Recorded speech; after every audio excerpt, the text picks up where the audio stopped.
गुरु प्यारी साध संगत जी, आप सभी को प्यार भरी राधा स्वामी जी। अगर आप हमारे रूहानी साखियाँ चैनल पर नए हैं तो हमारे इस चैनल को लाइक व सब्सक्राइब करना ना भूलें जी। आज जो हम आपको साखी सुनाने जा रहे हैं वह साखी मास्टर पूरन जी की है।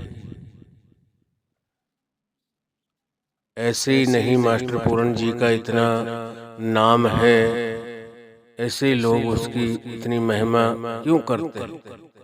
उनके अंदर मालिक ने कोई अलग ही सारे जीवों से एक गुण, एक खासियत रखी हुई थी। तो बाबा जी का ड्राइवर है मलकीत सिंह। एक बार वो घूमते घूमते दिन में टाइल फैक्ट्री में चला गया। तो संगत उसको जानती थी कि ये बाबा जी के पार्टी है। संगत उनसे पूछने लगी कि मलकीत सिंह जी, आप कोई बाबा जी के साथ रहते हो हमेशा, आप हमें कोई उस मालिक की, हमारे सतगुरु की कोई बात सुनाएं। आपके सामने कई वृत्तांत होते होंगे, जिंदगी का अनुभव है, आप उसके इतने साल उनके साथ ही रहते हैं, आप हमेशा ज्यादातर। तो मलकीत सिंह जी कहने लगे कि बातें तो आगे की भी, आगे पीछे की बहुत है, मगर मैं आज का ही एक वृत्तांत सुनाता हूँ आपको। कहने लगा कि आज रात के 2 बजे बाबा जी मेरे पास आए और कहने लगे, मलकीत सिंह खड़ा हो, गैरेज में से गाड़ी को बाहर निकाल। अब बाबा जी का हुक्म था, मैंने गाड़ी स्टार्ट की और गाड़ी को बाहर निकाला और साथ में बाबा जी बैठ गए। मेरे से कहने लगे कि बाबा बेटा ऐसा करो, गाड़ी को आप लंगर की तरफ लेके चलो, जहाँ सारी संगत लंगर खाती है, नीचे की तरफ। अब वो लंगर में जब लेके गए बाबा जी को गाड़ी में, तो लंगर में से एक नाला बना रखा है, जो जितने भी लंगर का पानी है सारे, वो चौड़ाई का है, कम से कम 3 फुट चौड़ाई का। उसके ऊपर ऐसे चौके की तरह बना के ना, जैसे ये शिला होती है, इस तरीके के सारे ऊपर से उसको पाट, उसका वो बंद किया हुआ है।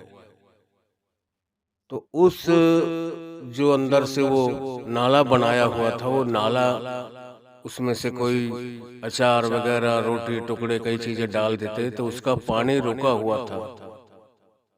तो उसने वो एक चौके को हटाकर, जहां से अंदर से नाला साफ हो जाए, कोई चीज उसमें बाई द वे कोई फंस जाए, पानी रुक जाए, तो वहां से साफ करने की जगह थी। तो मास्टर पूरन जी रात के 2 बजे उस नाले के अंदर घुसे हुए थे, एक दताली को लेकर, जिससे वो आगे पानी को निकाल सके। जो चीजें रुकी हुई थी, पानी जहां से रुक रहा था, पीछे भरा हुआ था, उसको सारे को साफ कर रहे थे। रात के 2 बजे बाबा जी ने उसको बुलाया कि मास्टर जी बाहर आ जाओ। क्यों? वो दताले से जैसे उसको खींच रहे थे ना, तो वो घरड़ घरड़ की आवाज आ रही थी ऊपर से। बाबा जी ने वहां गाड़ी रुकवाई, उनको तो पता ही था सब कुछ, और वहां जाके उनको बाहर बुलाया। कहने लगे, मास्टर जी कुछ रहम करो, कम से कम कोई 2 घंटा तो आपके शरीर को आराम की भी जरूरत है। आप 24 घंटे जब भी आपको देखते हैं, ना दिन को रुकते हो ना रात को रुकते हो, कम से कम कोई इस शरीर को 2 घंटा तो आराम दिया करो। हर वक्त आप अंतर से भजन सुमरन से जुड़े रहते हो, एक पल भी आपका ख्याल और कहीं नहीं जाता, और बाहरी सेवा में भी आप भरपूर रहते हो, हर वक्त उसमें लीन रहते हो। एक पल भी, एक घड़ी भी नहीं ऐसा गंवाना चाहते कि मैं आराम से बैठ जाऊं, सुख शांति से। उसकी एक सोच थी कि इस शरीर से जितना काम ले लूं उतना अच्छा है, जितनी इस शरीर से सेवा हो जाए उतनी अच्छी है। पता नहीं ये शरीर रूपी गाड़ी हमारी कब खड़ी हो जाए, कहाँ रुक जाए, इसका कोई पता नहीं। आज हम सेवा नहीं करते हैं और हमारे कर्मों के मुताबिक हमें कोई बीमारी लग जाए या कुछ हम अपने चारपाई पे हम बेड पे आ जाए, हमें उस वक्त अंदर से बड़ा दुख होता है। हमें एक तड़प होती है कि मालिक अगर हमें भी आप सही सलामत रखते तो आज इस सेवा में हमारा भी मन है कि इस सेवा को हम भी करें जैसे सारी साथ संगत कर रही है।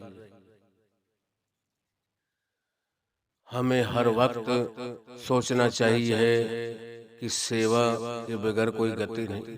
हमारे कर्म दो तरीके से कटते हैं, एक तो बाहरी सेवा से और बाकी भजन सुमरन से। असल कर्म बाहरी सेवा से तो क्या होता है, हमारे मन का जो झुकाव बनता है, हमारा मन भजन सुमरन करने के लिए तैयार होता है। असल सेवा तो वो मालिक के भजन सुमरन की है, शब्द की कमाई की है। और हमारे कर्म सिर्फ हम जब तक शब्द की कमाई नहीं करते, शब्द में वो ताकत है कि हमारे कर्मों की रेखा को वो मिटा सकते हैं, उनको खत्म कर सकते हैं। हर सुख दुख हमारे कर्मों के मुताबिक आता है। और जब हम शब्द की कमाई करेंगे तो उस शब्द में ताकत है। शब्द कर्म की रेख कटावे, शब्द शब्द से जाय मिलावे। अब वो शब्द कौन सा है? ये जो मैं बोल रहा हूँ ये भी शब्द है, मगर ये वर्णात्मक शब्द है। वो शब्द है धुनात्मक शब्द। अंदर जब इस वर्णात्मक शब्द को जपते जपते अंदर उस धुनात्मक शब्द के साथ हम जुड़ जाते हैं, उस वक्त हमारे कर्मों का सारा लेखा जोखा खत्म हो जाता है। जब अंदर शब्द धुन प्रकट हो जाए, वो वाणी आने लग जाए, सतगुरु का नूरी स्वरूप प्रकट हो जाए, जब सतगुरु का नूरी स्वरूप आ गया, उससे क्या होता है? दर्शन भेटत पाप सब नासे, हर से दे मिलाई। कि उन दर्शनों के अंदर इतनी ताकत होती है, इतना प्रेम प्यार, इतना मनमोहक वो स्वरूप होता है। फिर वो जीव कैसी भी कितनी भी सुंदर इस धरती की कोई चीज उसके सामने आ जाए, उसका मन कभी नहीं डिगता। वो हमेशा हर वक्त हर पल हर घड़ी उसी स्वरूप का ख्याल करता है, उसी स्वरूप में अपने ध्यान को लगा के रखता है।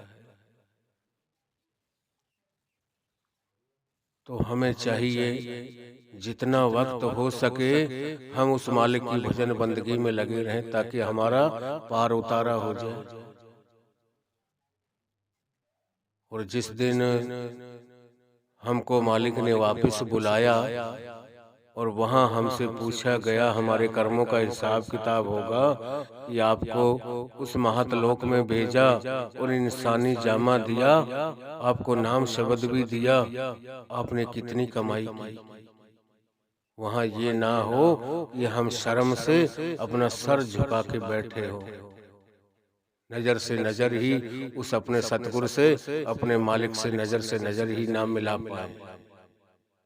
इसीलिए वाणी में आता है, मत हर पूछे कौन है, जो परो हमारे द्वार। कि वहाँ हमारा मालिक हमारा सतगुरु ये ना पूछे कि ये कौन पड़ा है, यह जो हमारे द्वार पर है ये कौन है, कौन सी रूह आई हुई है। हमें वहाँ शर्मिंदगी महसूस ना हो। और जो बच्चा अपने बाप की उंगली पकड़ के रखता है, अपने बाप का साथ लेके चलता है, उसको कोई किसी का डर नहीं होता। वो चौड़ा होके हर एक से खुले दिल से बात करता है।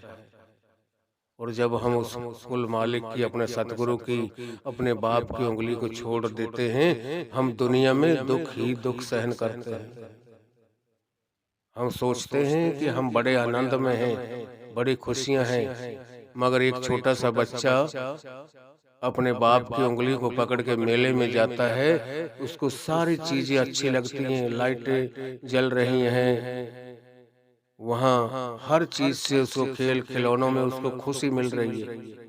अगर गलती से उस बच्चे की उंगली छूट जाए वहां मेले में, भीड़ में, तो वो बच्चा रोना चिल्लाना शुरू कर देता है।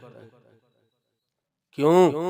उस वक्त भी वहाँ सारी चीजें होती हैं, वो खेल खिलौने, वो बिजलियां, वो लाइटें, रंग बिरंगे बल्ब, कैसे कैसे शौकीनी चीजें वहाँ रखी होती हैं, वो सारी उसको जहर लगना शुरू कर देती हैं। सब कुछ फीका लगने लग जाता है उसको। क्यों? उसको जब तक खुशी मिल रही थी, जब तक उसने बाप की उंगली पकड़ी हुई थी। इसी तरीके हमें इस दुनिया, इस महतलोक में और उस सतलोक में मालिक के पास भी जब हम उस अपने परम पिता परमात्मा की उंगली को पकड़ के रखेंगे, उसके सहारे चलेंगे, तो हम यहाँ भी सुखी और वहाँ भी सुखी होंगे। हमारी यहाँ भी इज्जत होगी, वहाँ भी इज्जत होगी। इसीलिए एक जगह शब्द में है गुरु अर्जन देव की वाणी में कि जिस नीच को कोई न जाने, नाम जपत ओह चहुकुंठ माने। कि जिस पहले कोई नीच था, कोई उल्टे उसके कर्म थे, उसके काम थे, उल्टे सीधा सारे ही उसके काम थे, उसको हर एक अपने पास खड़ा होने नहीं पसंद करना था, अपने उससे बात करना नहीं चाहता था, उससे बच के निकलना चाहता था। मगर उसके ऊपर उस कुल मालिक की दया मेहर हुई, उसने भजन सुमरन किया और उस अंदर इतना मालिक से जुड़ गया, सतगुरु के नूरी स्वरूप तक पहुंच गया, अपनी सूरत को शब्द के साथ अंदर जोड़ दिया। जब अंदर से मालिक को प्रकट कर लिया, उसके अंदर फिर इतना प्रेम प्यार, उसके शब्दों में इतना मिठास भर जाता है कि आम जीव उसके दर्शनों के भूखे, यानी कि दर्शनों के, उसके वचनों के प्यासे हो जाते हैं कि भाई वो आदमी आया था, कितनी उसकी बोली में प्यार, कितनी उसके प्यार से बोलता था, कितनी मिठास है, कितने उसके शब्दों में पावर है, ताकत है, कितना वो प्रेम प्यार से अंदर उस भिरे है उसके अंदर उस मालिक के प्रति। ऐसा हमको भी बनना चाहिए। मगर हम वो काम करते नहीं, उतना भजन सुमरन नहीं करते हैं। तो बात हम सुना रहे थे मास्टर पूरन जी की। मास्टर पूरन जी ने इतना भजन सुमरन किया हुआ था, इतनी बाहरी सेवा की हुई थी कि बाबा जी ने अपने मुख से कह दिया था सारी संगत को कि अगर भाई मैं कहीं अपने प्रोग्राम के अनुसार कहीं चला जाऊं सत्संग देने के लिए, या ब्यास में ना रहूं, और आपको मेरे दर्शनों की तड़प जागे आपके अंदर, तो आप इस मास्टर पूरन के दर्शन कर लिया करें। मेरे और इनके बीच में कोई फर्क नहीं है, सिर्फ इतना जरूर है कि इसको गुरगद्दी पे नियुक्त नहीं किया गया है, मगर ये भी उस मंजिल का हकदार है, मैं भी हूँ। इसने भी उतनी भजन बंदगी की है, मैंने भी कर रखी है। जैसे पीएचडी की एक डिग्री होती है, या कोई भी बड़ी बड़ी से बड़ी लास्ट की एक स्टेज होती है, वहां तक ये भी पहुंचा हुआ है, मेरी भी वहीं तक पहुंची। तो बाबा जी ने कहा कि बेटा अगर मेरे दर्शनों की आपके अंदर तड़प लगे, जागे, तो आप मास्टर पूरन जी के दर्शन कर लिया करें। और कैसी कैसी उनकी बातें हैं, जितने हम बखान करें उतनी कम है।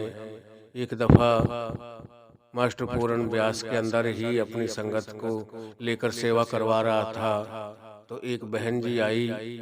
वहाँ डेरे में आम संगत जाती है, किसी बहन का कोई छोटा सा बच्चा था, और उसने कहीं पार्क के ऊपर घास के ऊपर लेटरिंग कर दी थी। तो उसने अपने बच्चे को साफ करके वो लेके चले गई, लेटरिन वहीं पड़ी गई। अब वो एक संगत में से कोई बहन जाके मास्टर पूरन से कहती, बाबा जी वहाँ लेटरिन कर रखी है पार्क में। तो उसने अनसुना कर दिया सुन तो रहा था, वो अपनी सेवा में मस्त रहा। फिर उसने कहा, जब तीसरी बार कहा तो मास्टर पूरन उनके साथ चल दिए कि चल बेटा मेरे को बता कहाँ कौन से पार्क में लेटरिन कर रखी है, साफ जगह में जहाँ आम संगत बैठती है, आराम करती है। अब मास्टर पूरन जी उसके साथ गए और उसने जब बताया कि बाबा जी ये कर रखी है यहाँ, किसी छोटे से बच्चे को किसी ने करवाई है यहाँ और किसी ने कूड़ेदान में नहीं डाला। जब मास्टर पूरन ने जाकर देखा, उसी वक्त मास्टर पूरन ने अपनी जेब में से रुमाल को निकाला और उस गंदगी के ऊपर डाल के उसको उठा के उस रुमाल समेत उस जगह को साफ करके कूड़ेदान में डाल दिया। और उस बहन से कहने लगे मास्टर पूरन कि बेटा आपको मालिक ने सेवा दी थी मगर आप सेवा कर नहीं पाई।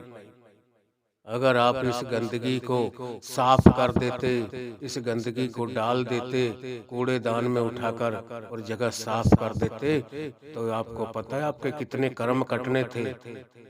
आपकी इस शरीर रूपी घर में से कितनी गंदगी मालिक साफ कर देता। ये आपकी एक परीक्षा थी मगर आप चूक गई। आपको मालिक ने एक मौका दिया था, एक सेवा दी थी।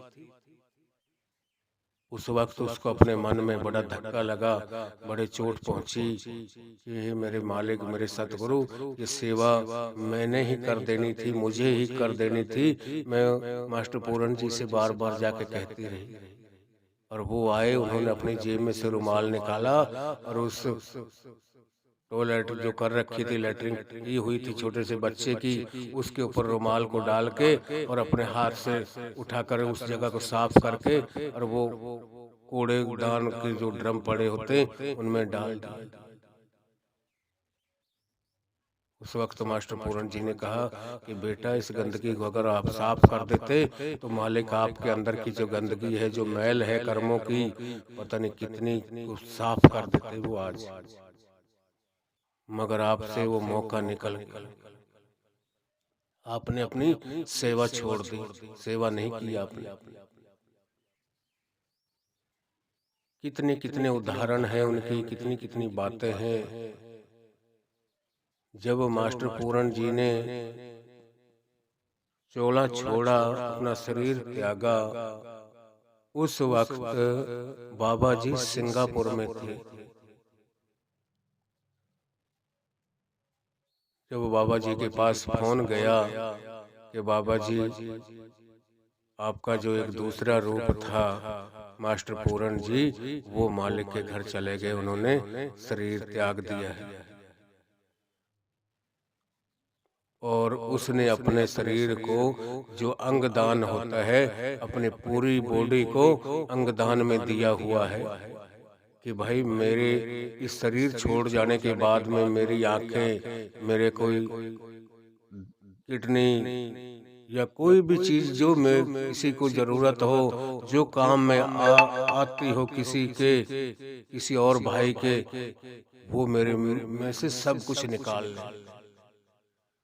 तो ये बात जब बाबा जी से पूछी गई, बाबा जी सिंगापुर में थे, तो बाबा जी ने आगे से जवाब दिया कि बेटा उसके अंदर कुछ है ही नहीं, वो तो खाली एक डिब्बा है, एक डिब्बे के समान वो तो चल रहा था। उससे तो एक सेवा लेनी थी इतने दिन, और उसने तो जो कुछ देना था काफी दिन पहले ही सब कुछ दे चुका था अपना।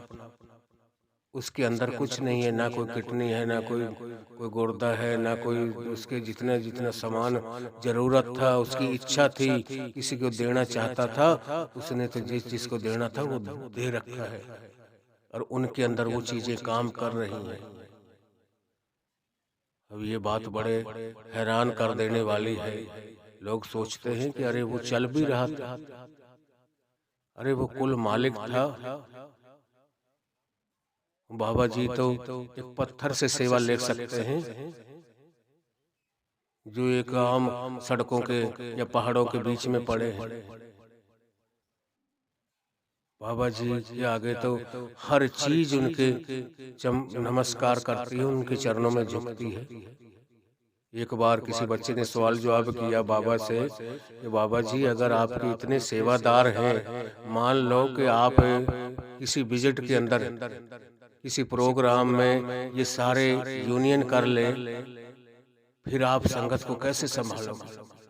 तो बाबा जी कहने लगे, बेटा नहीं, मेरी ऐसी संगत नहीं है जो यूनियन कर लेगी, जो अपनी सेवा को छोड़ देगी, बैठ जाएगी, या उसके बदले कुछ मांग अपनी रखेगी, अपनी कोई डिमांड रखेगी।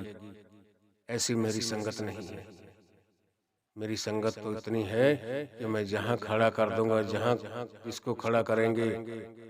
आज हमारी सत्संग पंडाल में लगती है, फिर भी हम आगे बैठने की वो करते हैं। वो भी बेचारे हैं जो 5-5, 10-10 किलोमीटर दूर खड़े होते हैं, ट्रैफिक में सेवा होती जी।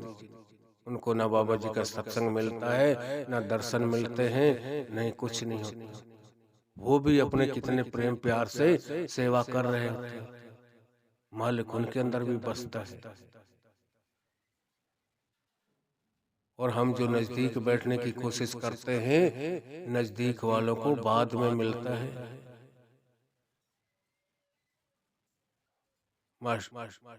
बड़े हुजूर महाराज सावन सिंह जी ने एक बार सत्संग में अपने में बताया था कि एक जमींदार जो होता अपने खेत में, जिसमें उसका बोरिंग या ट्यूबवेल होता है लगा हुआ, वो पहले क्या काम करता है, जो उसकी दूर दूर की क्यारियां होती हैं खेत में भराई करने वाली, उनमें पानी देने वाला, पहले दूर दूर वालियों को भरता है, और सबसे बाद में लास्ट में आकर उनको पानी देता है जो उस बोरिंग के नजदीक नजदीक होती है, उसके पास पास में होती है।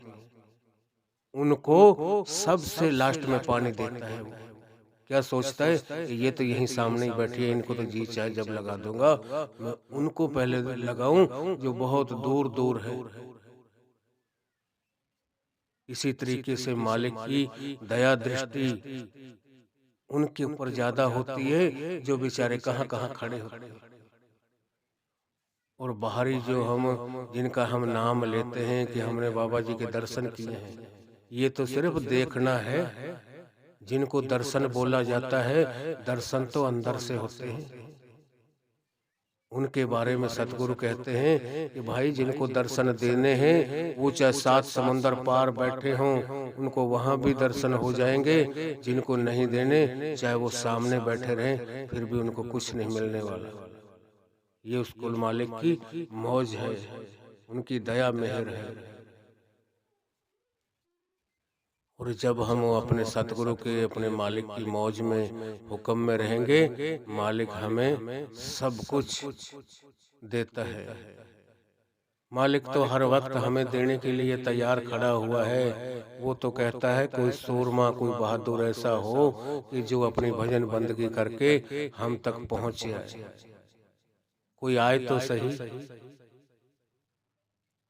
इसीलिए संत पलटू साहब ने अपनी वाणी में फरमाया है, सतगुर सबको देते हैं, लेता नहीं कोई। कि सतगुरु तो सबको देने के लिए दोनों हाथों में वो रूहानियत दौलत की टोकरी लेके तैयार खड़े हैं कि कोई मेरा प्यारा, कोई भी जिज्ञासु, उसको कोई जाति पाति से लेना देना नहीं, कुछ नहीं। कोई भी जीव इतनी भजन बंदगी करके मेरे तक यहाँ तक पहुँचे, मैं उसको रंग दूंगा, उसको भरपूर कर दूंगा, उसकी झोलियां भर दूंगा। वो तो हर वक्त तैयार खड़ा है।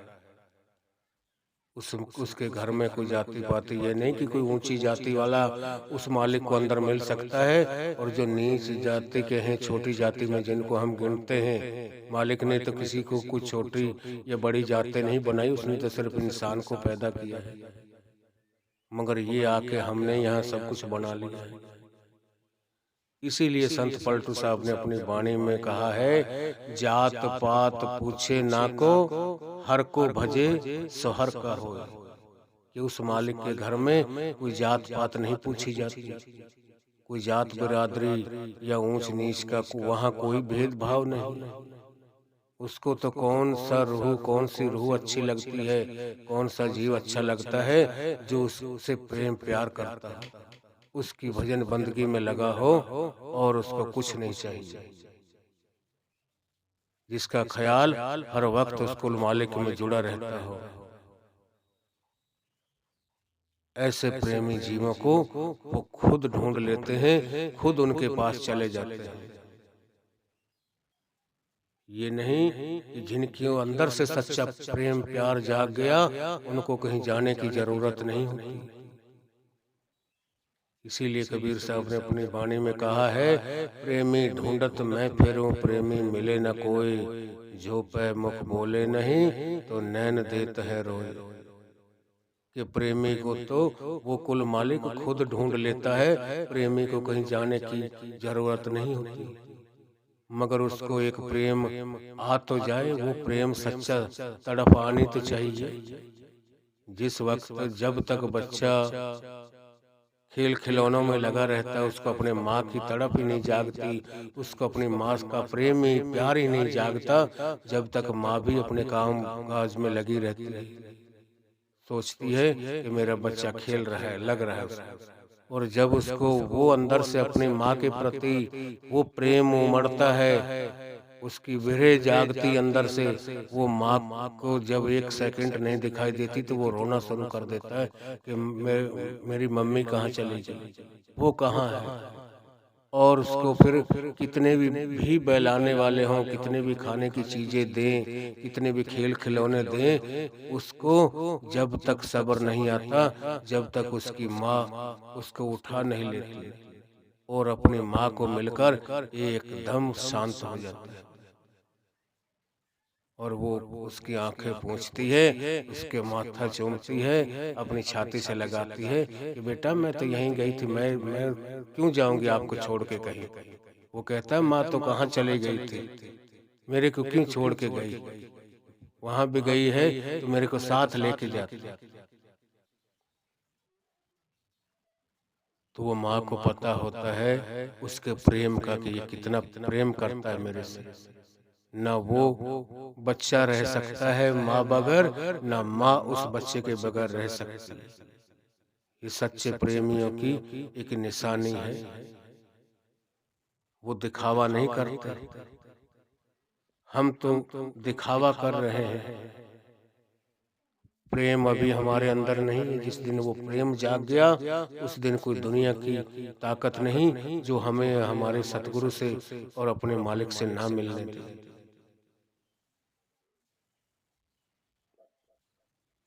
इसीलिए 10वें गुरु गोविंद सिंह ने अपनी वाणी में फरमाया है कि साच कहूँ सुन ले हो सभी, जिन प्रेम कियो तिन ही प्रभ पायो। कि जो भी मैं कह रहा हूँ सच कह रहा हूँ, जिन्होंने प्रेम किया है, प्यार किया है हर जीव से, उस मालिक की जितनी भी कायनात बनी हुई है, उन सारे जीवों के साथ प्रेम प्यार का व्यवहार किया है जिसने, उसको वो मालिक मिलता है। ये नहीं कि हम किसी से प्रेम कर रहे हैं और किसी के गले के ऊपर छुरी चला रहे हैं, किसी को हम खत्म करना चाहते हैं, वो कोई प्रेम नहीं है, वो कोई प्यार नहीं है। जैसे माँ के लिए सारे बच्चे एक सार होते हैं ना, सबके लिए उसका प्रेम प्यार बराबर होता है, सबके हक बराबर होता है। एक माँ के एक बाप के 4 या 5 बच्चे हैं, चाहे 10 बच्चे हैं, चाहे उनके हजारों बच्चे हों, वो जब जब भी कभी भी अपनी प्रॉपर्टी में से हिस्सा देगा तो सबका हिस्सा बराबर रखेगा। इसी तरीके से हम भी उस मालिक के बच्चे हैं और वो हम सब से प्रेम प्यार करता है। और हम किसी जीव को अगर गलत सोच रखते हैं, गलत उसके बारे में ख्याल रखते हैं, वो कोई सच्चा प्रेमी नहीं है, कोई सच्चा प्यारा नहीं है।